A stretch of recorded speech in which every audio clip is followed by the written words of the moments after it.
Hi hello welcome to our channel. నేను మీ శ్రీ. ఈరోజు మనం చెప్పుకోబోయే కథ ఇష్టమైన సగడ పార్ట్ 15. ఇక కథలోకి వెళ్ళిపోదాం.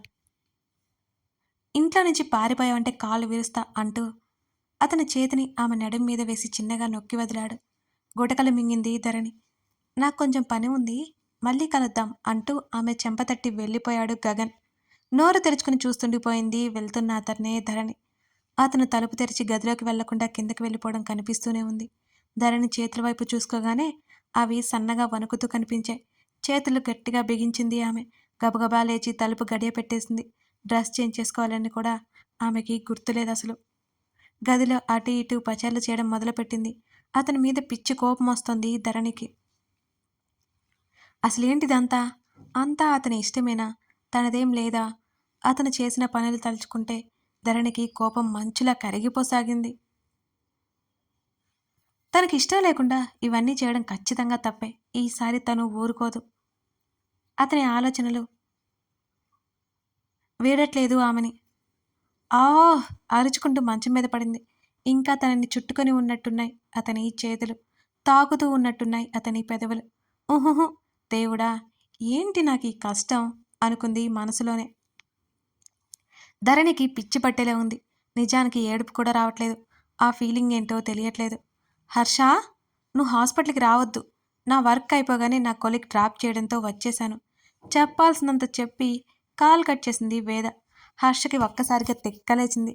అతని ప్రాక్టీస్ అయిపోయి అలా కూర్చున్నాడు. ఆమె దగ్గరికి వెళ్ళాలి అనుకుంటున్నాడు అప్పుడే. అంతలోనే ఆమె కాల్ చేసి ఇలా చెప్పడంతో అతనికి విపరీతమైన కోపం వచ్చింది. ఇంటికి బయలుదేరాడు హర్ష. కాలింగ్ బెల్ కొట్టగానే పని ఆవిడ తలుపు తెరిచింది. నోరు తెరిచి అరవబోయినా అతను ఆమెను చూసి తమాయించుకుని లోపలికి నడిచాడు. సార్, ఏమి వండమంటారు? ఆవిడ హిందీలో అడిగింది. వర్క్స్ అయ్యాయా? అవునన్నట్టు తలాడించింది. ఇవాళ వంట చేయనక్కర్లేదు, నువ్వు వెళ్ళు. ఆమెను పంపేశాడు హర్ష. కోపంగా రూంలోకి వెళ్ళాడు. సోఫాలో కూర్చొని కాలు పైకి పెట్టుకుని పుస్తకం చదువుతుంది వేద. ఆమె ఎప్పుడో ఇంటికి వచ్చేసినట్టు ఆమె ముఖంలో అలసట కనిపించలేదు.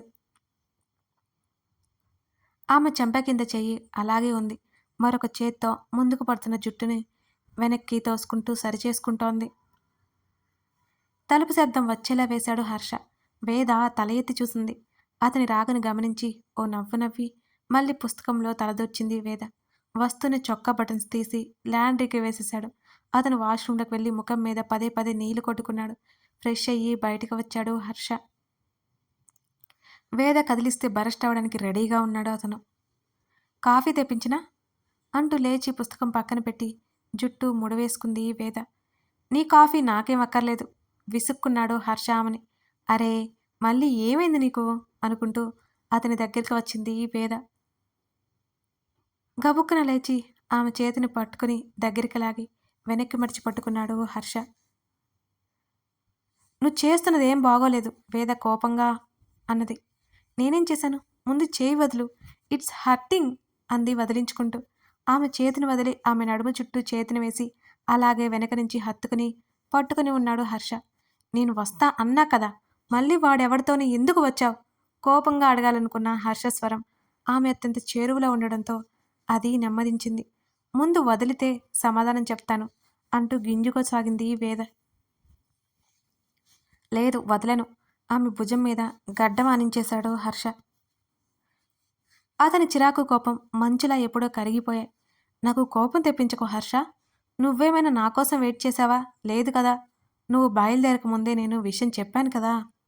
అతను ఎలా ఉన్నాడో పట్టించుకోకుండా తన పాటికి తను చెప్పుకుపోతోంది వేద. ఆమె టీషర్ట్ని దాటి ఆమె శరీరాన్ని నేరుగా తాకుతున్న అతని చేతుల దాటికి ఆమె వాస్తవాన్ని గ్రహించింది. ఆమె మాటలు మోగబోయాయి. ఏదో చెప్తున్నావు చెప్పు, ఎంత కూల్గా అడుగుతున్నా. అతని మాటల్లో కోపం కనిపించలేదు ఆమెకు. కావాలని చేస్తున్నాడని అనిపించింది. ఆమె చేతిని వెనుకగా తీసుకువెళ్ళి అతని నడుం మీద గట్టిగా గిల్లింది వేద. ఒక్కసారిగా అదిరిపడి చేతులు వదిలేశాడు హర్ష. గబుక్కున వెనక్కి సర్దుకుంది వేద. అబ్బా, కీచుగా అరుస్తూ ఆమె గిల్లిన చోట రుద్దుకుని ఆమె వైపు కోపంగా చూసి ఆమెను అందుకోవడానికి చూడగా వెంటనే సోఫా వెనక్కి పరిగెత్తింది. వేద, ఒకసారి ఇలారా.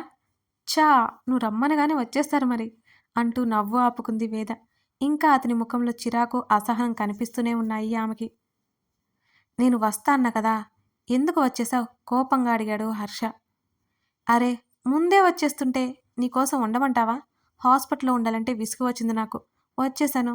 పేషెంట్స్ కూడా లేరు కదా! కూర్చొని ఏం చేయమంటావు చెప్పు? అంది వేద. అదేదో నాకు కాల్ చేసి చెప్పొచ్చు కదా! వాడు ఎవరితోనూ రాకపోతే విసుక్కున్నాడు మళ్ళీ. ఇందాకటి నుంచి చూస్తున్నాను. వాడేంటి? పళ్ళునూరింది వేద. వాడు వీడు ఏదైనా అంటాను నా ఇష్టం. ఇంకోసారి వాడితో నువ్వు రావడం నాకిష్టం లేదు. అక్కడి నుంచి వెళ్ళి బెడ్ మీద కూర్చున్నాడు హర్ష. ఆమె సోఫా నుంచి బయటకు వచ్చింది. చేతులు కట్టుకొని అతని వైపు సీరియస్‌గా చూసింది వేద. నీ కోపమేంటి? నేను ముందు వచ్చేసినందుకా? లేకపోతే నా కొలీగ్‌తో వచ్చినందుకా? ఆమె సూటిగా అడుగుతుంటే చెప్పలేదు అతను. అతని దగ్గరికి వచ్చింది. నెమ్మదిగా చెప్పు. చెప్పు ఏంటి నీ ప్రాబ్లమ్? నేను ఎవరితో వస్తే నీ ప్రాబ్లమ్ ఏంటి? అని మరోసారి అడిగింది. ఓహో! వాళ్ళతో వస్తే వాళ్ళకి అట్రాక్ట్ అవుతా అని నీ భయం కదా! చాలా నమ్మకం ఉంది నా మీద అంది వేద. వేదా? దెబ్బతిన్న పక్షిలా చూశాడు అతను ఆమె మాటలకి. ఇన్ని రోజులు నాకు తెలీదు. Thank you. ఇంతకీ ఏదో ఒక అభిప్రాయం నా మీద ఉన్నందుకు అంటూ వెళ్ళిపోతున్న ఆమె చేతిని పట్టుకున్నాడు హర్ష. లీవ్ మీ అటువైపుకి తిరిగి చెప్పింది చాలా గట్టిగా. ఆమె చేతిని పట్టి తన ఎదురుగా కోలేశాడు. పిచ్చి పిచ్చిగా ఊహించుకోవద్దు. అతను నచ్చజెప్పడానికి చూశాడు. ఊహించుకొని అవసరం లేదు. కనబడుతోంది అని ఆపమన్నట్టు అతన్ని అరచేయి అడ్డుపెట్టింది. ఏది ఏమైనా ఈ రోజుతో వారిద్దరి మధ్య ఉన్న మనస్పర్ధలు తొలగిపోవాలని అతని అభిప్రాయం. అమ్మా! అంటూ రేవతి గదిలోకి వెళ్ళిపోయింది ధరణి. నువ్వేంటే పడుకోకుండా ఇప్పుడొచ్చావు? లేచి కూర్చుంది రేవతి. నేను కూడా ఇక్కడే పడుకుంటా. కూతురి మాటలకి అదోలా చూసింది. నాకు ఒక్కదానికి భయం వేసింది. ఎందుకు భయం? ఎదురుగా బావ గది కూడా ఉంది కదా! అందుకే కదా నా భయం అని మనసులో అనుకుంది ధరణి. అది కాదమ్మా!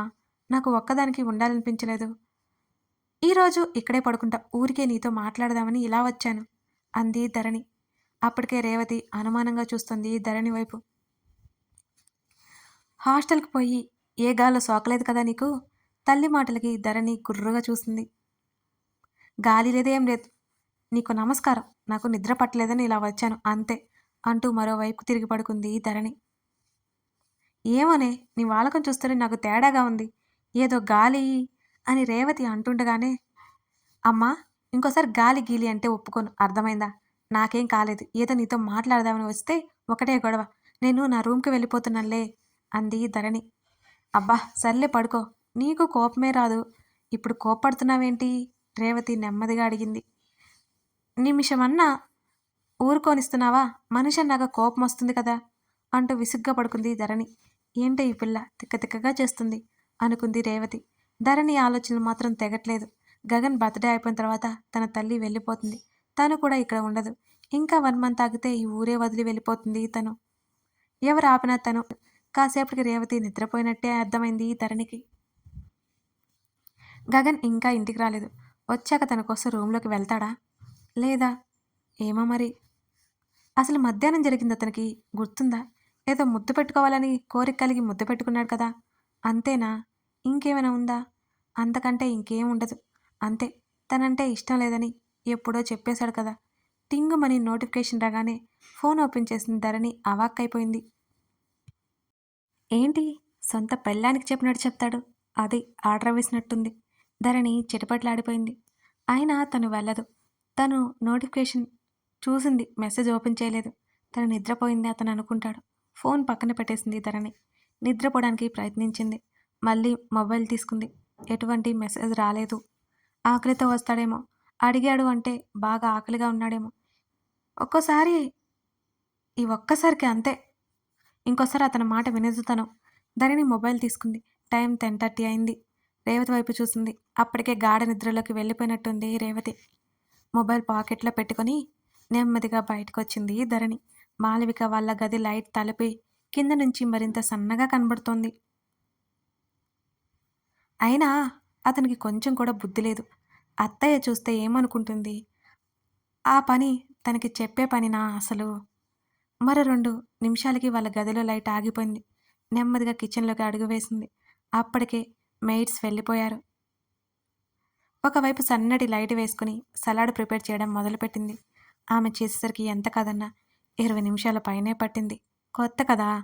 అది డైనింగ్ టేబుల్ మీద పెట్టి మెట్ల మీద కూర్చుని మోకాళ్ళ మీద గడ్డమనించి ఆలోచిస్తూ కూర్చుంది ధరణి. అతను చేసిన పనులు తలుచుకుంటేనే ఒళ్ళు జల్లుమంటోంది తనకి. అతను తిన్న తర్వాత ఒక క్షణం కూడా ఆగకుండా అమ్మ గదిలోకి వెళ్ళిపోతుంది తను అంతే. ఇంకా రాడేంటి అనుకుంటుండగా తలుపు తెరుచుకుంది. గగన్ లోపలికి వచ్చి లోపల నుంచి లాక్ చేశాడు. లైట్లన్నీ ఆపేసి సన్నటి లైట్ వెలుతురులో మెట్ల మీద కూర్చుని ఉన్న ధరణిని చూశాడు అతను. ఆ చీకటిలో అతని పెదవులు సాగాయి. అది ధరణికి కనిపించలేదు. అతను వచ్చినట్టు తెలియడంతో పైకి లేచింది. అతను అడుగులు వేస్తుంటే ఒక పక్కకు నిలబడింది. సలాడ్ ఆమె నోటి నుంచి ఆ మాట వచ్చింది. రెడీ అయిపోయింది. నేను వెళ్తున్నా ఆమె చెప్పాలనుకునే లోపే రూంలోకి తీసుకురా అంటూ ఆమెకు మరొక మాటకి అవకాశం ఇవ్వకుండా అతని గదిలోకి 3 మెట్ల చొప్పున ఎక్కేసి వెళ్ళిపోయాడు గగన్. ధరణి నోరు తెరుచుకుంది. అబ్బా! ఏం చేయాలో అర్థం కాలేదు పాపం అతనికి. అతనేదో చేస్తాడని కాదు, అసలు అతని లోపల ఏముంది ధరణికి అర్థం కావటం లేదు. కాసేపు అలాగే కూర్చుంది. 10 నిమిషాలకు కానీ అక్కడి నుంచి కదలలేదు ధరణి. సలాడ్, వాటర్ బాటిల్ పట్టుకొని నెమ్మదిగా అతని గదిలోకి నడిచింది ధరణి. పిచ్చి పిచ్చిగా ఊహించుకోవద్దు. అతను నచ్చచెప్పడానికి చూశాడు వేదకి. ఊహించుకునే అవసరం లేదు, కనబడుతోంది అని ఆపమన్నట్టు అతనికి అరచేయి అడ్డు చూపించింది వేద. ఏది ఏమైనా ఈ రోజుతో వారిద్దరి మధ్య ఉన్న మనస్పర్ధలు తొలగిపోవాలని హర్ష అభిప్రాయం. ఇక ఆపుతావా? హర్షలో కోపం బుస్సున పొంగింది. నేను నిన్ను అవమానించట్లేదు, అనుమానించట్లేదు.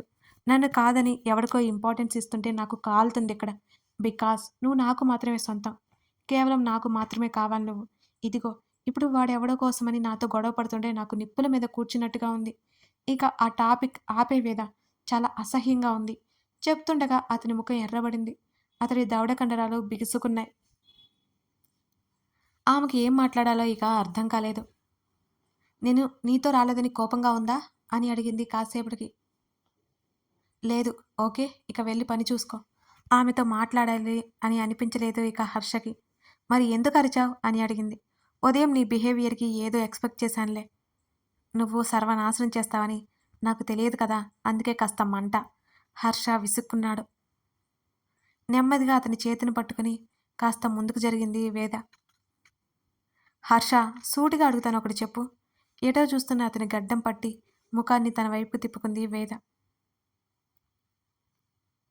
ఆమె వైపు చూశాడతను. ముద్ద ముఖం, ఆ కోల ముక్కు, ఆ కలువ కన్నులు. వెంటనే చూపు తిప్పుకున్నాడు. చెప్పు అన్నాడు. మన పెళ్లి జరిగిన పరిస్థితులు వేరు. నా మీద నీకు ఇష్టం ఉంది కానీ ప్రేమ లేదు. ఇప్పుడు నిజంగా నాతో లైఫ్ లాంగ్ ఉండాలని నువ్వు అనుకుంటున్నావా? నాకు ఒక అమ్మాయిగా కాకుండా నీ భార్యగా ప్రేమను పంచాలని నీకు అనిపిస్తుందా అని అడుగుతుంటే ఆమె వంక అలాగే చూస్తున్నాడు హర్ష. చెప్పు హర్ష, నీతో ఇలా నాకేం బాలేదు. నీకు కష్టం కలిగించాలని నాకు కూడా లేదు. చెప్పు. నువ్వు నా మీద ఇష్టంతోనే ఆగిపోతావా లేక నా మీద ప్రేమ పుట్టిందా? నువ్వు నన్ను ఇష్టంతోనూ కోరికతోనూ ముట్టుకుంటావా లేక ప్రేమతో ముట్టుకుంటావా అని అతని సమాధానం ఎలా ఉంటుందో అని ఆమె స్వరం వణికిపోతోంది. ఆమె భయం అతనికి అర్థమైంది. ఆమె ముఖాన్ని 2 చేతుల మధ్య పట్టి కాస్త ముందుకు వంగి ఆమె పాపిట్లో ముద్దు పెట్టుకున్నాడు. గట్టిగా హత్తుకున్నాడు హర్ష. మన పెళ్ళప్పుడు నిజంగా నీ మీద నాకు ఎటువంటి ఫీలింగ్ లేదు వేదా. ఒప్పుకుంటాను వేదా. కానీ మనం కలిసిన తర్వాత నీ మీద ఏర్పడిన ఫీలింగ్ అది ఎప్పటికీ అలాగే ఉంటుంది. నాకైతే చెప్పడం రాదు. నువ్వు తప్ప ఎవరు వద్దు అనిపించేలా ఉంది నాకు అని క్షణకాలం ఆగి, నా మీద నీకు నమ్మకం లేదు. అందుకే నువ్వు సమయం తీసుకుంటూనే ఉన్నావు. అయినా నమ్మకం ఎలా ఉంటుంది? తిన్నావా అని నిన్ను కనీసం ఒక్కరోజు కూడా అడగలేదు కదా! అసలు ఏం చెప్తున్నావు? చేస్తున్నావు? ఎప్పుడొస్తావని పట్టించుకోలేదు కదా! నా కోసం ఎదురు చూసి చూసి ఒంటరిగా ఎన్నిసార్లు చలిలో ఉన్నావో. కాసేపు నీతో ప్రేమగా మాట్లాడింది కూడా లేదు కదా! ఇక నమ్మకం ఎలా వస్తుంది? అని అతని స్వరం గాద్గదికమైంది. ఆమె కన్నీ గుర్తుకొచ్చి కళ్ళ వెంట నీళ్లు పటపటా రాలిపోతున్నాయి. కథ కొనసాగుతోంది. ఇప్పుడు హర్ష, వేద కలిసిపోతారా? వారి మధ్య అపార్థాలు తొలగిపోతాయా? అలాగే మన ధరణి సలాడ్ తీసుకుని వెళ్ళిపోతుందా? వెళ్ళదా గగన్ దగ్గరికి? అక్కడ ఏం జరగబోతోంది? తెలుసుకోవాలి అంటే తర్వాత పార్ట్ మీరు చూడాల్సిందే. నచ్చితే లైక్ చేసి మీకేమనిపించిందో కామెంట్ చేయండి. అలాగే హర్ష, వేద పాత్రలు ఈ కథలో చాలా ముఖ్యం. ఎంత ముఖ్యమంటే గగన్, ధరణిలు అందరికీ హర్ష, వేద మొత్తం అందరూ ఇంపార్టెంట్ అన్నమాట. మిస్ అవ్వకుండా చూడండి. Thank you very much.